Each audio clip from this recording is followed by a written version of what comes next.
ಗ್ರಾಮೀಣ ಭಾಗದ ಸರ್ಕಾರಿ ಶಾಲಾ ಮಕ್ಕಳ ವಿದ್ಯಾಭ್ಯಾಸಕ್ಕೆ ಪ್ರೋತ್ಸಾಹ ನೀಡೋ ನಿಟ್ಟಿನಲ್ಲಿ ವಿಶ್ವ ಮಾನವ ಸೇವಾ ಟ್ರಸ್ಟ್ ವತಿಯಿಂದ ಹಮ್ಮಿಕೊಂಡಿದ್ದ ಉಚಿತ ನೋಟ್ ಪುಸ್ತಕ ವಿತರಣಾ ಕಾರ್ಯಕ್ರಮ ಯಶಸ್ವಿಯಾಗಿ ನಡೆಯಿತು.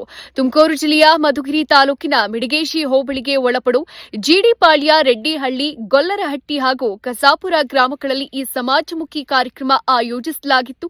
ಗ್ರಾಮಗಳ ಸರ್ಕಾರಿ ಶಾಲೆಗಳ ಸುಮಾರು 350ಕ್ಕೂ ಹೆಚ್ಚು ವಿದ್ಯಾರ್ಥಿಗಳಿಗೆ ಒಟ್ಟು 1,500ಕ್ಕೂ ಅಧಿಕ ನೋಟ್ ಪುಸ್ತಕಗಳನ್ನು ಟ್ರಸ್ಟ್ ವತಿಯಿಂದ ಉಚಿತವಾಗಿ ನೀಡಲಾಯಿತು.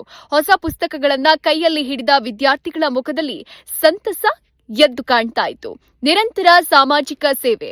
ಕೇವಲ ಯುವಕರನ್ನೇ ಒಳಗೊಂಡಿರೋ ಈ ವಿಶ್ವ ಮಾನವ ಸೇವಾ ಟ್ರಸ್ಟ್ ಸಮಿತಿಯು ಕೇವಲ ಶಿಕ್ಷಣ ಕ್ಷೇತ್ರ ಮಾತ್ರ ಅಲ್ಲದೆ ಪ್ರತಿ ವರ್ಷ 10 ಹಲವು ಜನಪರ ಹಾಗೂ ಸಾಮಾಜಿಕ ಕಾರ್ಯಕ್ರಮಗಳನ್ನು ಹಮ್ಮಿಕೊಳ್ಳುವ ಮೂಲಕ ಇಡೀ ತಾಲೂಕಿಗೆ ಮಾದರಿಯಾಗಿದೆ. ಕಾರ್ಯಕ್ರಮದಲ್ಲಿ ಟ್ರಸ್ಟ್ನ ಪ್ರಮುಖ ಪದಾಧಿಕಾರಿಗಳು ಭಾಗಿಯಾಗಿ ವಿದ್ಯಾರ್ಥಿಗಳಿಗೆ ಶುಭ ಹಾರೈಸಿದ್ರು. ಈ ಸಂದರ್ಭದಲ್ಲಿ ಬೆಟ್ಟತಿಮ್ಮೇಗೌಡ, ಮುನಿರಾಜು, ನಾರಾಯಣಸ್ವಾಮಿ, ರಂಗಪ್ಪ, ನಾಗೇಶ್, ಚನ್ನಬೈರೇಗೌಡ, ಕಿರಣ್ ಕುಮಾರ್ ಸೇರಿದಂತೆ ಟ್ರಸ್ಟ್ನ ಇತರ ಪ್ರಮುಖರು, ಶಾಲಾ ಶಿಕ್ಷಕರು, ಗ್ರಾಮಸ್ಥರು ಉಪಸ್ಥಿತರಿದ್ದು ಯುವಕರ ಈ ಶ್ಲಾಘನೀಯ ಕಾರ್ಯಕ್ಕೆ ಬೆಂಬಲ ಸೂಚಿಸಿದರು.